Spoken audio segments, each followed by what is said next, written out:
So what's the difference between French braiding and Dutch braiding? It's really about where you take your strands. So Dutch braiding, you're taking your strands underneath.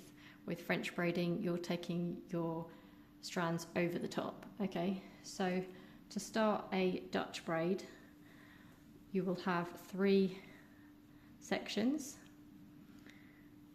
and you'll be taking your strands under.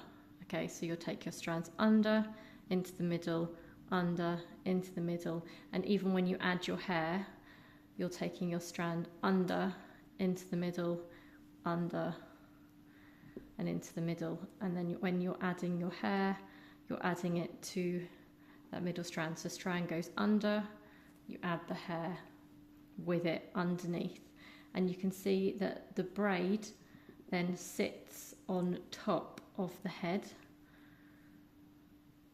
so it sits away from the hair. You can see your strands here now are on top of the hair. So let's now look at French braid.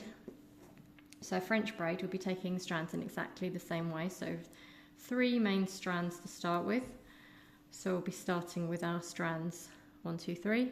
This time you're going to take the strands over the top. Okay, so I've got my 2 main sections and I'm going to take the first one over the top into the center.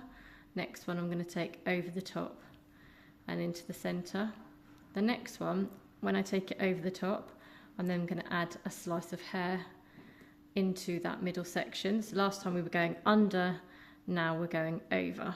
Okay, so I'm going over the top and I'm adding in a section, and then this side I'm going over the top and adding in a section to that middle strand. So every time with the French you're going over and adding in your strand over the top, over, adding your strand in over the top, so that you can see where the Dutch braid sat on top of the hair.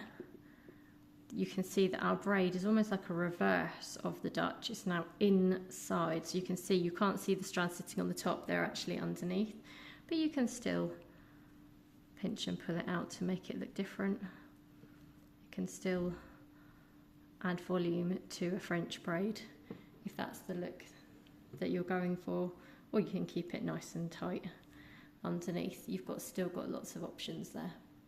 So that's the difference between a French and a Dutch braid.